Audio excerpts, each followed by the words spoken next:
Good afternoon. My name is Chris Meadows. I'm principal at Magoffin County High School, and I have with me my assistant principal, Brian Conley. And we are with a project called ACT at KVEC. It stands for Activating Catalytic Transformation, where a school identifies a problem of practice and then tries to develop solutions for that problem. And we are awarded a $5,000 grant to do that for the year. We're all educators, we're all in schools, and we understand that there's a big focus on assessment, but we have titled our project Beyond Assessment, Educating the Whole Student. Because we all know, as important as assessment is, there are so many other factors, so many other things that our students need, and we are seeing an increase in that every year. First of all, our students need to come to school.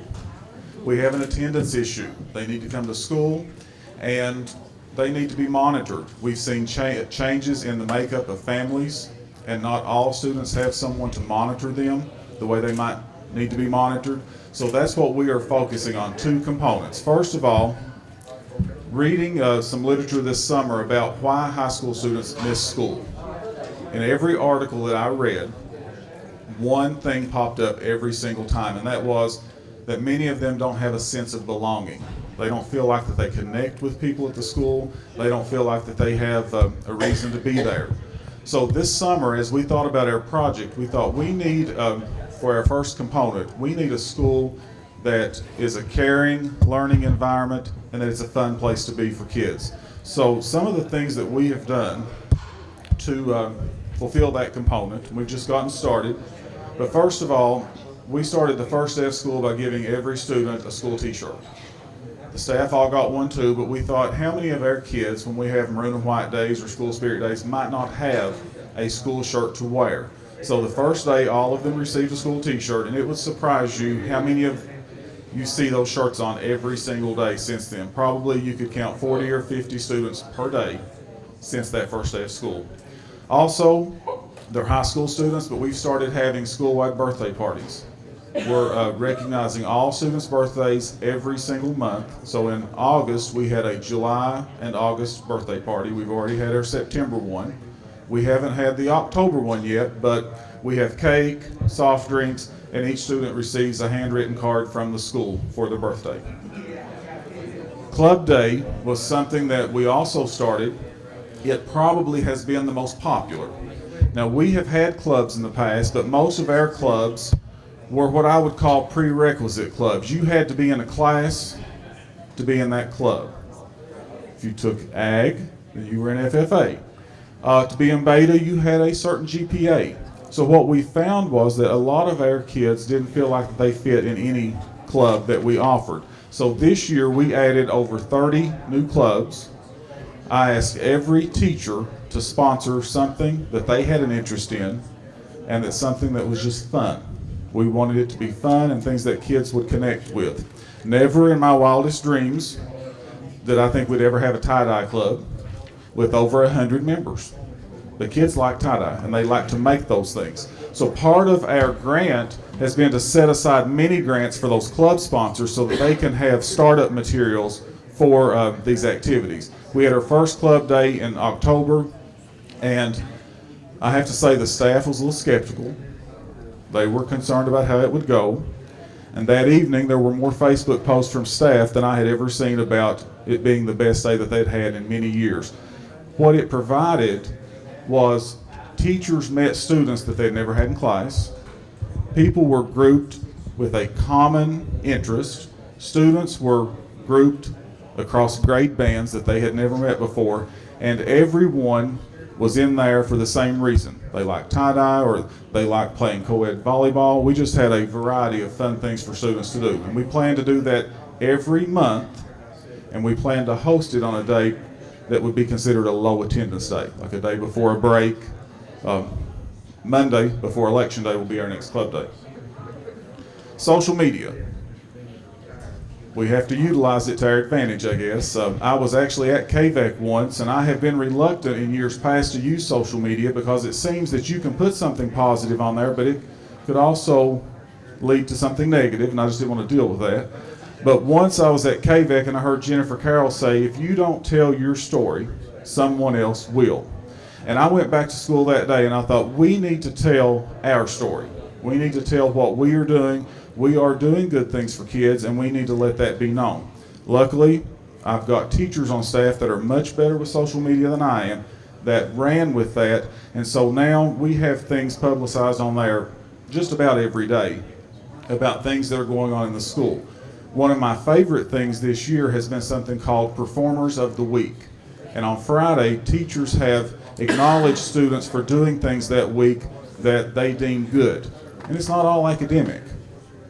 Last week we had a student recognize that he probably has never been recognized since he's been in school because he helps the teacher straighten the room at the end of the class period. So, kids are doing good things, and they don't all have to be academic things. Lastly, before I turn it over to Mr. Conley, and I don't want to hog his time, but we've worked on building relationships between teachers and students, and just basically adults in general. So to start the year, we had every certified person create a poster about themselves to hang on their doors, just with personal items. Like I have my picture of my big golden doodle on mine. Maybe foods that I like. I like Fleetwood Mac, so that's on there.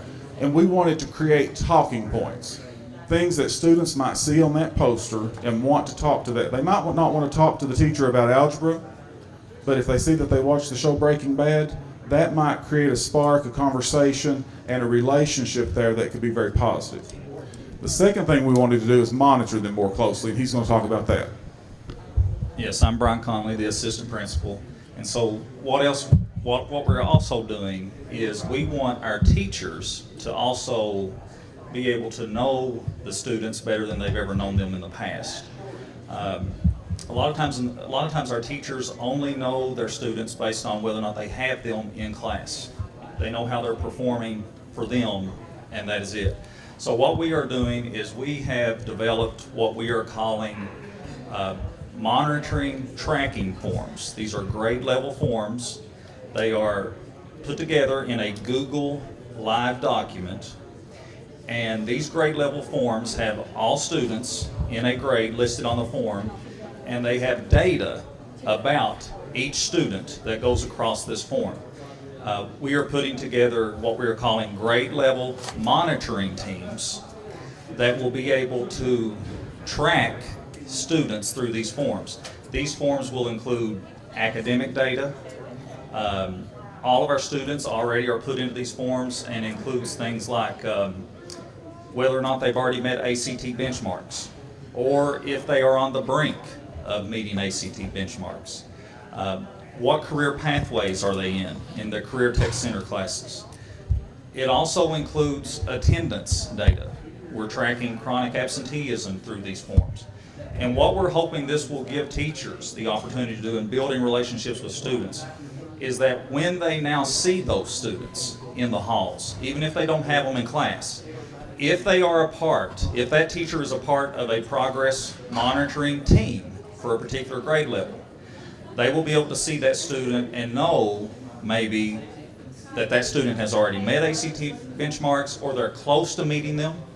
We're also allowing teachers to be able to put in other observational type notes into these forms. For instance, things like this student is starting to sleep a lot in class. And what we're hoping it will give the opportunity to do is if we have a teacher on one of those teams who maybe had that student a couple of years earlier, but they don't have them now, but they know they had a good relationship with that student, that they would be able to look at those forms and be able to go to that student and say something like, hey, I see that the last time you took the ACT, you got a 17 in English. You're 1 point away from meeting the benchmark. And they will be able to connect with that student in that way, and that's the way of building that positive relationship. Or they may be able to say something like, hey, when I had you in class, you came to school every day. I see that you're starting to miss a lot now. And they can kind of bring that student back and also send that student the message that there are people up here who care about me and want to follow and monitor them the whole time. So we're hoping to do that through these progress monitoring forms as well. So that pretty much is what we're trying to do. We said it's beyond assessment. Of course, you hear that we talk about assessment still, we have to. But we hope that by building the positive relationships and creating a fun, caring environment, that all of that will work together for the good of the student. Are there any questions?